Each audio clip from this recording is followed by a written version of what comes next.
Hello, ladies and gentlemen, and revolutionaries all around the world. My name is Marques White. And I am the Wrevolution Pro Wrestling Podcast World Heavyweight Champion, Mr. Fight Mode Nick Cavalli.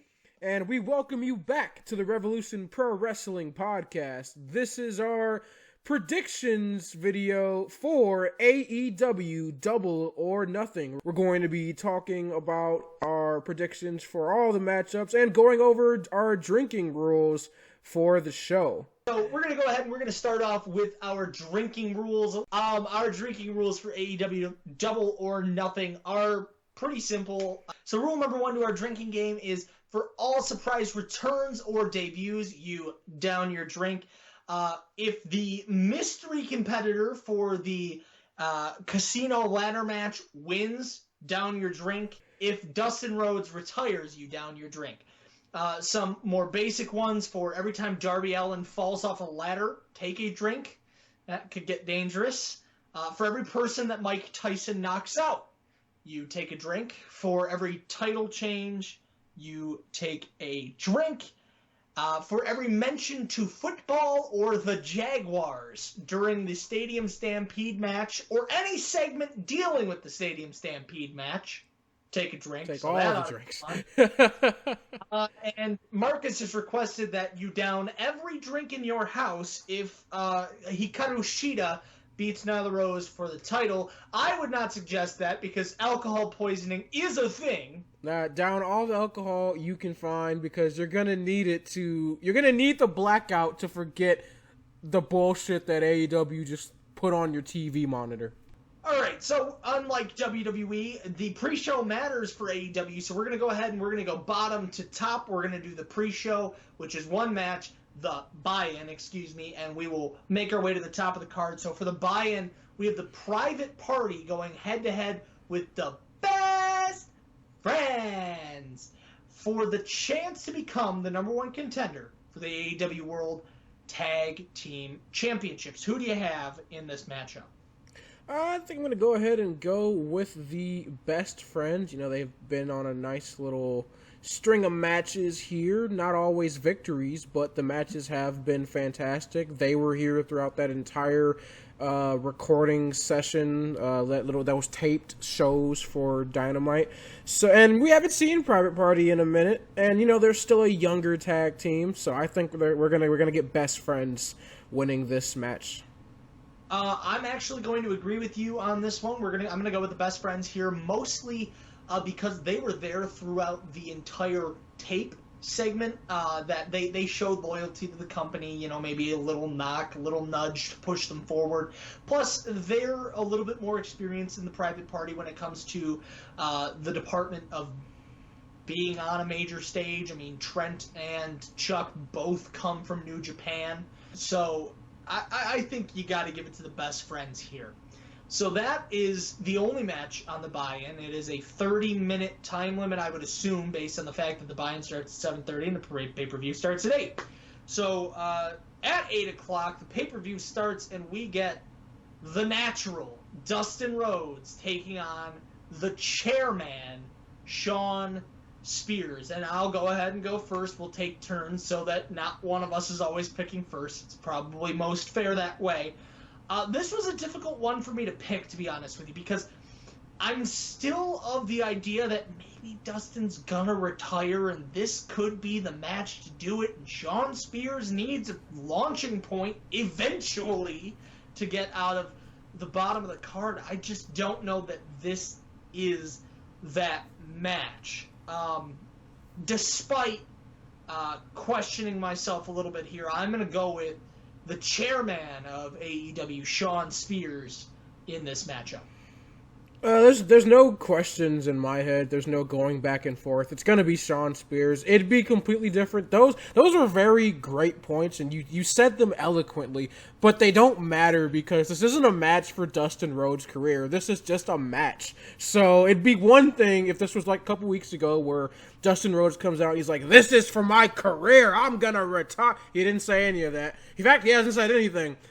Shawn Spears was like, this is a match now, and then AEW said, book it. So I'm going Shawn Spears. He does need a victory here. What better way? You can't beat Cody, but you know what? You could beat his brother, and I think that'd be fine. So Shawn Spears, that's my pick. Alrighty, so the next matchup is going to be Penelope Ford in for the injured Britt Baker, which her status will be updated tomorrow night, taking on one Chris Statlander. Statlander, I guess. I was going to go with Britt Baker before the injury. Statlander because Penelope Ford is a last-minute stand-in. No one cares about Penelope Ford.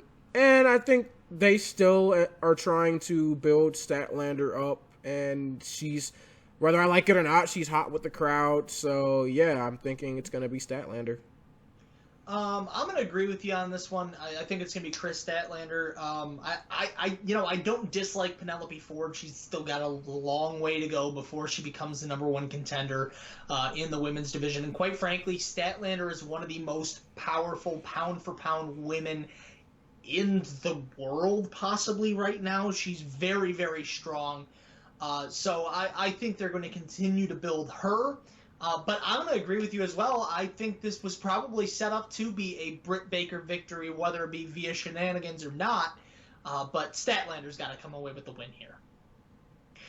We'll move on now to MJF, Maxwell Jacob Friedman, the man who is better than you and you know it, taking on Jungle Boy Jack Perry. So we don't know yet if Wardlow and Luchasaurus and Marco Stunt will be at ringside for this one. I don't know if that plays into your prediction at all. But if you ask me, this one is going to go to... Oh, this is so hard. I thought I could just come out and say it, and I was going to say it, and... Jungle Boy. Jungle Boy's winning the match. Don't kill me. Jungle Boy is winning this match. I think Jungle Boy is going to win this matchup, and I'm not entirely certain. I'm not anywhere near certain, as you can tell by the fact that I'm sitting here rambling. Look, I'm going to stop this embarrassment for you right now. Look, are you fight mode or bitch mode? What is this? You're going to come out and stand on a podium and give your prediction, or are you going to, like, cower behind, well, I'm not sure. Come on, come out and say it. You want Jungle Boy Jack Perry. That is your pick, right? Jungle Boy's winning. Jungle Boy is winning? Awesome. With that said, you're wrong. MJF is winning this match. Anyone that watched our Wednesday Night War review, you know, I told you why MJF is winning this match. It's not just because he's better than you and you know it, but it's because MJF is one of the hottest rising stars in professional wrestling today. AEW has been pushing him to the moon. He's undefeated in 2020. The man has not lost a match. So, with that being said, Jungle Boy is not winning this matchup. Maxwell Jacob Friedman, the salt of the earth, is walking away out of Double or Nothing victorious. Everything you just said adds up and it registers. But in my crazy mind, you know what it registers to? All the more reason for Jungle Boy to win, because they need to build him also. And because MJF can't particularly look weak, because he's weak. He's a dastardly heel. That's what he is. He is weak. So, I think this will be an interesting matchup. But I could have gone either way on this. Clearly, you have an entirely different opinion than I do. And that will bring us to the Casino Ladder Match for a chance to take on the AEW World Champion. It's Money in the Bank, basically. It's a 9-man Money in the Bank ladder match. But you enter at different times with the Casino Battle Royale rule. You draw a card, all that stuff. It sounds a little intricate. It's very intricate. I'm excited to see how it plays out. Not all 9 people can have to even be in the match for it to be over. So here are your 9 competitors, or the 8 that we know. We have Darby Allin, Colt Cabana, Orange Cassidy, Rey Fenix, Scorpio Sky, Kip Sabian, Frankie Kazarian, Luchasaurus, and a mystery competitor to be named later. So, I've thought about this one for quite a bit now, actually. And the fact that we don't have that mystery competitor revealed yet is a little annoying, because it that could play into the results of this match as well. So it bugs me. Before you go any further, I'm going to make a caveat, and if you agree to it, I'm happy. We can all make our pick right now, but the second the mystery competitor comes out, we can agree to change it only to that competitor. That is fine with me. Fair? Okay. I agree. With that being said, the clear favorite of this match, it's Scorpio Sky. Who's the guy that got the promo packages week in and week out? It was Scorpio Sky. Who's the guy that they've been building, getting ready for the huge push, and all that stuff that they did hasn't come to fruition yet. They didn't fulfill it. He hasn't had a match since those promo packages. So it's almost like they were like foreshadowing, getting you ready to go. Like, all right, so you know, Scorpio Sky, that's our guy. Yeah, so this is a tough one for me, to be honest with you. I mean, I've thought over all 8 competitors that we know of. I mean, thank God we have that caveat, because chances are I'm going to wind up switching halfway through the match when we find out who it is anyways. But when it comes down to it, I thought of it this way. AEW is going to be building for a world championship match. So I first have to think of who I think is going to win that match. And from that, I can't pick against Darby Allin. I just can't. The kid's got it. He has it. However, and that is my official pick, Darby Allin. But I would not be entirely surprised, especially if the belt goes to Mr. Brody Lee. We see Luchasaurus walk out of this match with the chip. So we'll move on now to the Stadium Stampede match, which is the circle that is internal. The world's most dangerous circle. Taking on the Elite with Damascus Matt Hardy, or as I call them, the Delete. Yeah, so this is going to be a great matchup. I'm extremely excited to see this, but I almost feel like it has to be the Inner Circle that wins this match. I mean, the idea was always that this feud was going to blow off at Blood and Guts, and since we're still getting Blood and Guts at some point, this has to be the Inner Circle. I think it'll be a really close match. I think it's gonna be a very, very long match, and I think we're gonna have quite a few drinks because of the football and jag stipulation that we put in. But I think genuinely that this is going to be an Inner Circle victory. One of the few times I am going to agree with you on every single point you made.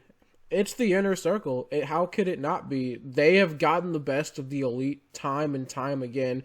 And the one time the Elite gets the best of the Inner Circle, surprise, surprise, it's the go-home show for Double or Nothing. And you made the point, it's not Cody Rhodes, it's Matt Hardy. And Matt Hardy is fantastic, but this was already supposed to be the Elite versus the Inner Circle and Blood and Guts. We didn't get Blood and Guts. It's coming later. And the fact that it's still going to happen means they're probably not winning this match, and then they're probably going to get the actual blow-off come Blood and Guts later on. So I'm thinking it's going to be Inner Circle. That being said, now that we've both made our picks, let me make ourselves question it. It would make just as much sense for the Elite to win this match and the whiny Inner Circle go, I want my rematch! So, it could go either way, but yeah, I'm going to have to go with the Inner Circle on that one. So the next matchup is the AEW Women's World Championship. It is the champion, Nyla Rose, going head-to-head with Hikaru Shida in a no disqualification match. Excuse me. No disqualification, no countout. I want to make sure because that's how they've specified it. It's Nyla Rose. Move on. Yeah, it's Nyla. That one's an easy pick, which makes me angry that you got to pick first on that one because this one is actually a little bit difficult for me to pick. The next is the AEW TNT Championship matchup, the finals between the Nightmare Cody Rhodes, likely to have Arn Anderson at his side, the Murderhawk Monster Lance Archer with Jake the Snake Roberts at his side, and the great Mike Tyson Iron Mike Tyson presiding over the match. Archer. I mean, I want it to be Cody. I do. I love Cody. I really, really do. And that would make sense with Shawn Spears winning so they could feud for the belt and all that stuff. But Archer. Lance Archer is just, he is a dominant force. That's what they've been building him as. And the idea that Cody would allow himself to go over in a match like this just doesn't sit right with me. I mean, it's not quite Triple H syndrome where he's getting out the golden shovel, but I think Archer's got to win this.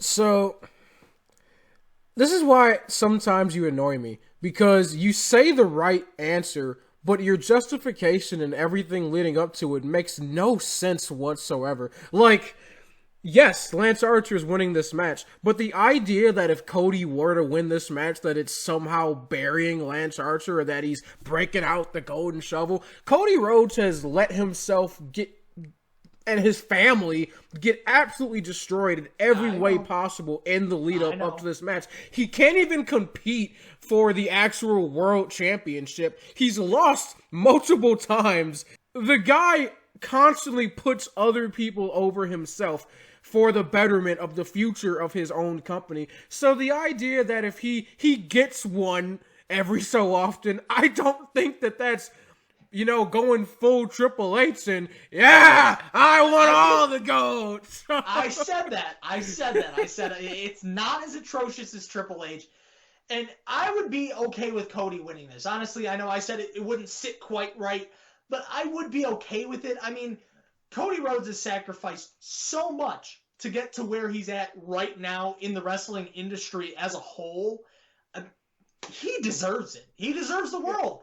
And look, the only point you made that I do agree with before is the fact that, yeah, they've been building Lance Archer as this unstoppable monster up to this point. So, and it's the reason why I am picking Archer in this match, because what makes more sense? You're going to have Archer lose his first huge match for a championship? Oh, no, that's dumb.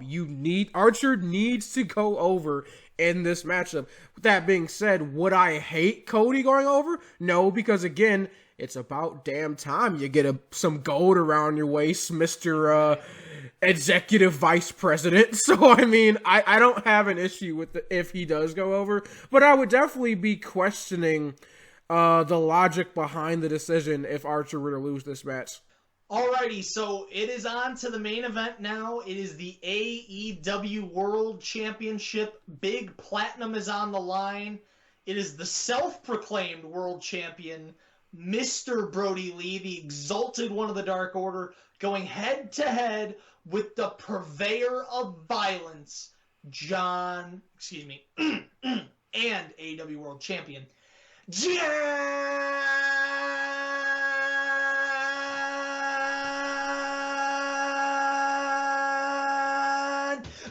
Moxley! Who do you have? This one, of all the matches, this is the only one that I'm actually genuinely having to go back and forth on. Every other match, I very easily go, yeah, that's the guy that's winning, or that's the gal that's winning. This one, not so easy. You could go so many different directions with this match, especially the fact that we're getting it so early. I did not expect Brody Lee to be getting a championship match this soon in his run with the company, and that alone makes it a hard choice. But at the same time, we've seen companies get themselves out of the hole that they've booked themselves into. We saw it with Bray Wyatt versus Braun Strowman at Money in the Bank. That was a corner. Hell, that old pay-per-view was WWE booking themselves into corners. So if WWE was able to solve that problem, then I think the geniuses in All Elite Wrestling know what they're doing with this one. So whether it's Brody Lee or it's Jon Moxley, I don't think either decision will be wrong. I think that they will find a way to make either champion look strong and make the loser of this match still come out in great shape. With that being said, it's going to be Jon Moxley. That is my pick for winner of this match, because it is too soon. Moxley hasn't had the belt very long, and you do see in companies like AEW on the independent circuit, championships don't flip-flop very often, especially the world championships. Normally, you like to get longer reigns out of your world champions so that way you don't devalue the belt. Hell, look at New Japan. There have only been, 12 unique champions in their entire company's history. So, the number is scarce. Yes. So, the idea that so soon where Moxley would be dropping the title to Brody Lee, it's a hard pill to swallow for me. And Moxley has been pushed to the moon. He's looked very strong. He is undefeated in his entire AEW career. So that alone, could he stomach a loss? Oh, very easily. But I just don't see it happening this soon. And plus, I like the idea of the Dark Order and Brody Lee giving chase for the championship. The idea that they're going to continue to batter Jon Moxley, do whatever it takes to get in that title picture and get Big Platinum around the waist of Brody Lee. I like that storyline, and for those reasons, I think Jon Moxley will retain the AEW World Championship at Double or Nothing. So I'm going to agree with you on this one. This one was a little bit difficult. It was easier for me than it is for you. I'm just going to come straight out and say it's Jon Moxley, despite my Exalted One t-shirt today. I think that this is going to present itself in a very good match. These two have met before. They have a little bit of chemistry in the ring, and both of these guys are vets. I think it's going to be a great match. I think it's going to be a great show. Now, here's what I'm worried about. I like the idea of Brody Lee going over. I do. But if you do it, it might just be too soon. I think this is something... I think continuity is going to be an important thing for AEW right now with the fans gone. And that's one of the things that I failed to mention during the WrestleMania review with Drew McIntyre. The hardest thing about that was watching him celebrate by himself. So while I would love to see Brody Lee get a run with the title now, I don't think it's his time. I think it's definitely a continuation of Moxley's time. And there's a couple ways you can go with this, with Brody Lee's loss. You could have it be just a straight-up loss, and then he gives chase to the title, like you said, and him and the Minions are going after Moxley, and, they're taking guys out of the title picture. Someone becomes the number one contender, and all of a sudden they come up injured, something like that. That'd be a great storyline, great story to tell.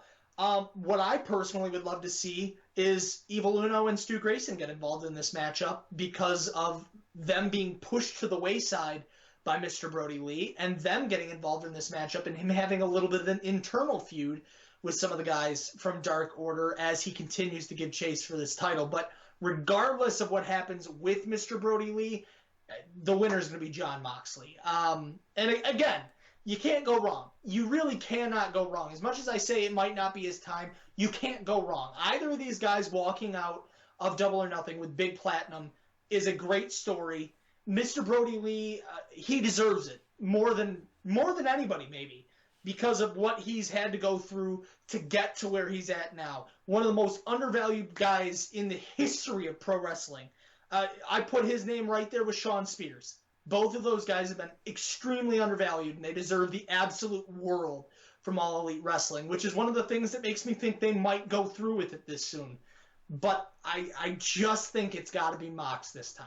All right. Well, those are our predictions. It comes down to two matches, really. It comes down to MJF and Jungle Boy and the Casino Ladder match.